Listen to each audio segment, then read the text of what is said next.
You don't want to be seen because being seen feels like opening up. Imagine standing under a warm light where every eye is quietly fixed on you. The voices around you feel distant, almost blurred, yet the weight of others' expectations presses heavily on your shoulders.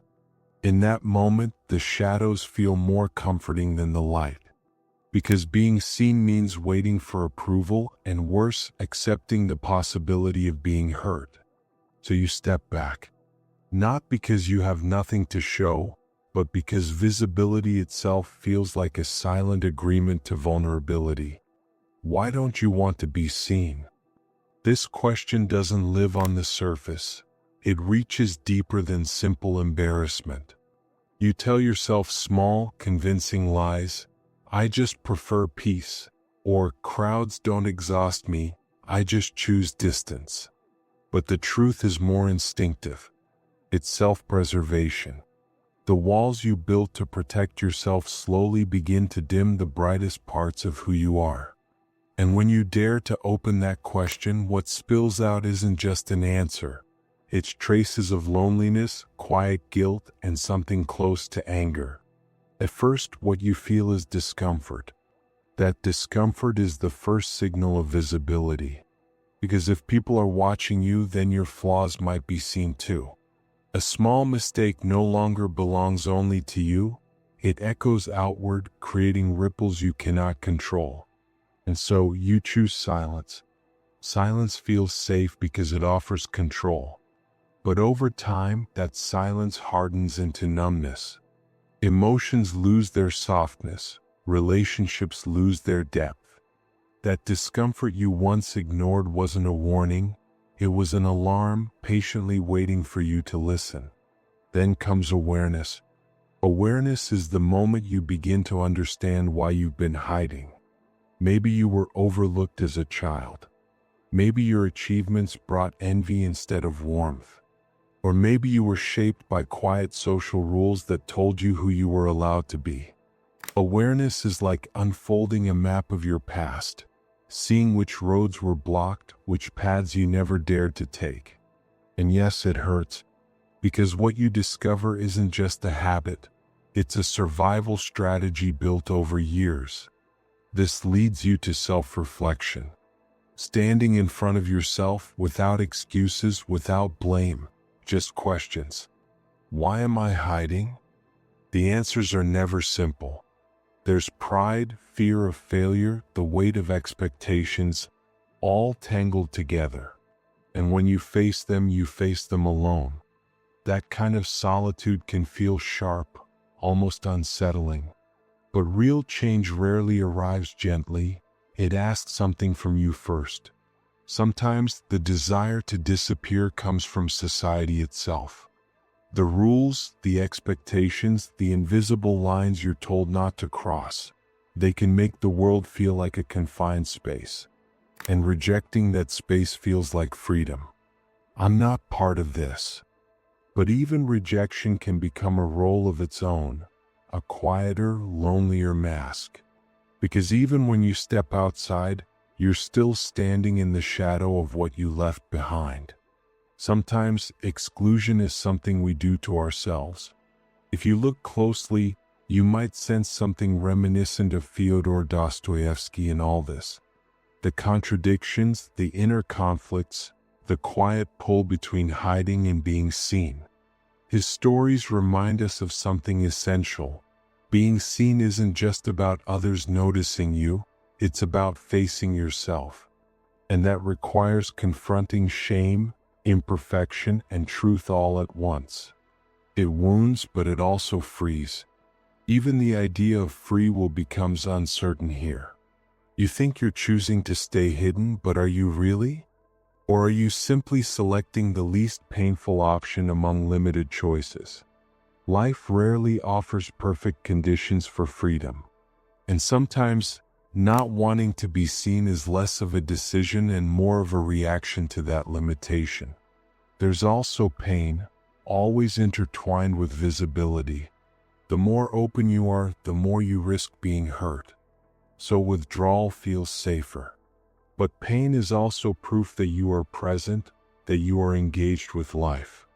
Maybe peace isn't about avoiding pain altogether, but learning to move forward despite it. This tension, the need for protection and the need for connection, is at the core of being human. Think about a simple moment.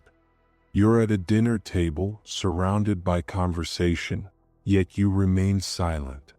Why? Did you feel like your thoughts didn't matter, or were you afraid they wouldn't be understood? These small moments may seem insignificant, but they quietly shape your life. Silence, repeated often enough, becomes a habit, and habits, over time, become identity. In that moment, something subtle but powerful is happening beneath the surface. Your silence is not empty, it is filled with calculations, memories, and quiet negotiations with yourself. You measure every possible outcome before even considering speaking. What if I say something wrong? What if they don't care? What if this changes how they see me? These thoughts don't arrive loudly. They move in the background, shaping your behavior without asking for permission.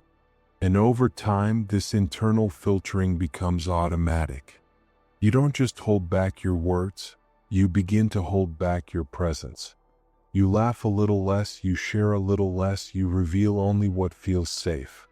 But safety comes at a cost, because the version of you that others see is only a fraction of what exists within. The rest stays hidden, waiting for a moment that rarely feels safe enough to arrive. And here's the paradox. The more you hide, the less likely that moment ever comes. People respond to what you show them. If you offer distance, they learn to keep theirs. If you remain quiet, they assume you have nothing to say. Not because they don't care, but because they don't know.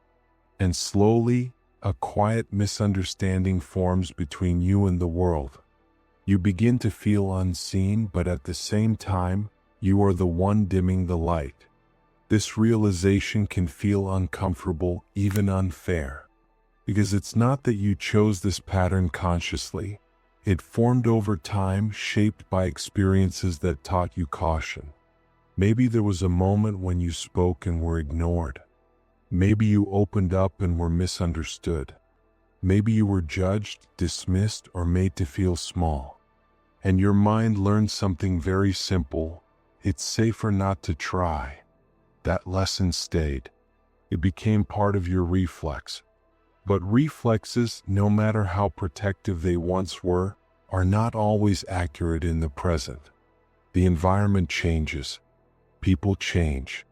You change. Yet the old pattern remains, repeating itself in new situations that may not carry the same risk. This is where awareness becomes more than understanding. It becomes a choice point. Not a dramatic, life-altering decision, but a small pause. A moment where you notice the impulse to stay silent and question it. Is this silence protecting me or limiting me? That question alone begins to shift something, because it interrupts the automatic cycle. And in that interruption, even the smallest alternative becomes possible. Maybe you don't share everything. Maybe you don't suddenly become outspoken, but perhaps you say one sentence instead of none. Perhaps you let your reaction show instead of hiding it. These are not big risks, but they are real ones. And with each small step, your nervous system learns something new, that being seen does not always lead to harm, that not every moment ends in rejection, that sometimes being visible leads to connection, understanding, even relief. And slowly, almost imperceptibly, your definition of safety begins to expand. And then there's a more unsettling thought. What if you're not avoiding visibility, but avoiding becoming who others expect you to be? Roles are assigned to you, friend, partner, professional, and within those roles, the real you begins to fade. Staying hidden can feel like a form of resistance, but stepping out of those roles requires courage, and that courage comes with risks. You might lose relationships, certainty, even the version of yourself you've grown comfortable with. This is where mindful awareness becomes your guide. It begins with something simple but difficult: owning your emotions. When you feel fear, call it fear. When you feel shame, acknowledge it. Don't suppress it, name it. Because when you name your emotions, they begin to lose their power over you. It's not easy. Facing loneliness never is. But within that loneliness, there's a kind of clarity, a quiet understanding of what you truly need: acceptance, love, meaning. Take it one step further. Speak to the child within you, the one who chose to hide. That choice wasn't weakness, it was protection. Tell that part of yourself, I'm here. I won't force you, but I won't keep you hidden either. It won't transform everything overnight, but it creates a small opening. And through even the smallest cracks, light finds its way in. Don't ignore the world you live in either. In the age of Instagram and constant exposure, visibility has become something else entirely: performance, image, instant judgment. Being seen is no longer just about connection. It's about being evaluated in seconds.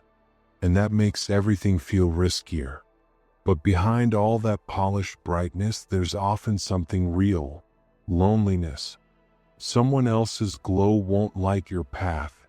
It only sharpens your shadows. Still, change is possible. Not through grand gestures, but through small acts of courage. Sharing a thought, admitting a mistake, opening up just a little. These small moments build bridges back to connection. Because connection begins with visibility, and visibility always carries risk, but also the possibility of something new. There's a gap between who you appear to be and who you really are. Accepting that gap means letting go of the illusion of perfection. And letting go isn't weakness, it's growth. When you stop trying to appear flawless, you make space for something real. Real relationships don't demand perfection. They ask for honesty. Pain in its own way teaches. It deepens you, shapes you, makes you more capable of understanding others. Avoiding visibility can distance you not only from yourself, but from others as well. But when you allow yourself to be seen, even imperfectly, something softens. Loneliness becomes less sharp, less absolute. At the center of all this, there's a quiet question. Do you believe you deserve to be seen? It feels like something that must be earned. But existence doesn't work that way. You don't earn the right to exist. You already have it. And learning to believe that starts small.